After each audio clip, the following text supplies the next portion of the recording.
ఏదైనా భారంగా దూరంగా వెళుతున్నా మొన్న కన్న కల నిన్న విన్న కథ రేపు రాదు కదా జత ఇలా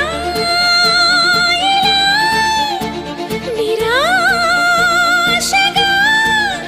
దరి దాటుతున్నా ఊరు మారుతున్నా ఊరుకోదు ఎదా ప్రాణంలో ప్రాణంగా మాటల్లో మౌనంగా చెబుతున్నా బాధైనా ఏదైనా భారంగా దూరంగా వెళుతున్నా మొన్న కన్న కల నిన్న విన్న కథ రేపు రాదు కదా జత